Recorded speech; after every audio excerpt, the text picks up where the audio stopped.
बिजली के खंभों से तार चोरी करने वाले गिरोह के साथ शादर चोरों को किया गिरफ्तार।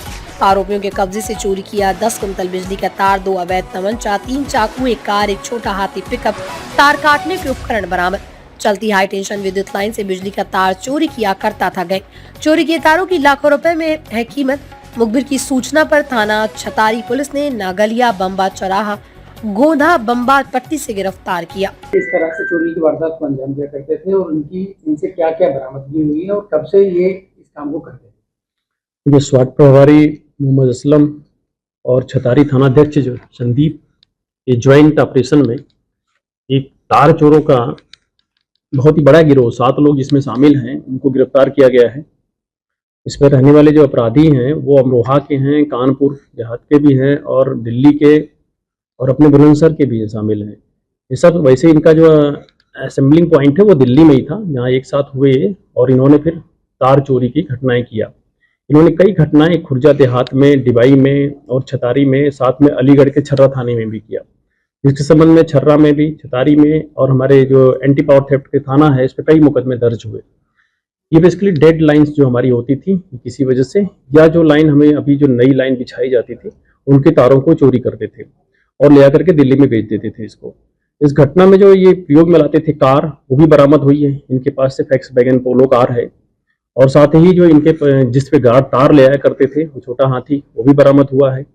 इनके पोजीशन से तमंचे मिले हैं, चाकू मिला है और तार काटने के उपकरण मिले हैं कई, जिससे स्पष्ट है कि घटना में शामिल थे और उन्होंने घटना को स्वीकार किया है और पूछताछ में सभी घटनाओं को बताया है। इस प्रकार इस गैंग को हम लोग रजिस्टर्ड भी करेंगे और इनके विरुद्ध विभिन्न अपराधों में संलिप्तता के आधार पर के जो रजिस्टर्ड की कार्रवाई भी करेंगे। और कुछ इनसे पूछताछ के क्रम में हमें इनके टीमों में और लोग भी संलिप्त पाए गए हैं, जिसके संबंध में आगे भी हम कार्रवाई करेंगे। तो इन लोगों से बरामदगी क्या क्या हुआ है?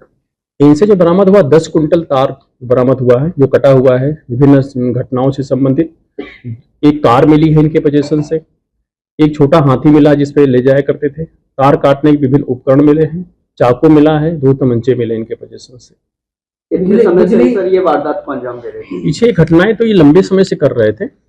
ये जो अभी इनसे पूछताछ में जो आई है और साथ ही इनमें कुछ और लोग भी शामिल पाए गए हैं, उसके मुताबिक ये छर्रा में, डिबाई में, खुर्जा देहात से काफी समय से घटनाएं कर रहे थे और हमारे एंटी पावर थेफ्ट थाना जो है वहां भी मुकदमे पंजीकृत थे। उन घटनाओं का इसमें अनावरण भी हुआ है और इन सभी घटनाओं में जेल जा रहे हैं।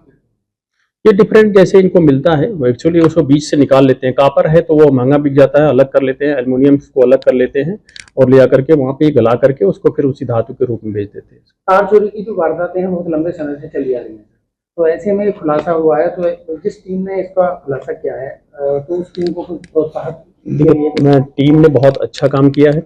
दोनों ही लग करके हमारी जो स्वाट की और थाना प्रभारी की टीम है, दोनों ने बहुत अच्छा किया। इन्हें नगद धनराशि से पुरस्कृत भी किया जाएगा।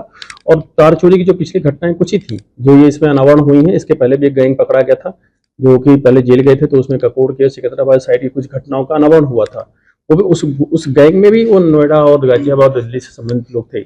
इससे पूछताछ के बाद ये स्पष्ट हुआ है कि चोरी की जो माल है मोस्टली दिल्ली साइड में जाके बिक रहे हैं, जिससे आगे भी हम रात में इस बात की गाड़ाबंदी करके चेकिंग वगैरह भी कराएंगे टोल से, जिससे कि इस तरह की घटनाएं न होने पाए और इस गैंग के पकड़े जाने से, गिरफ्तार होने से निश्चित तौर पर फर्क पड़ेगा इसके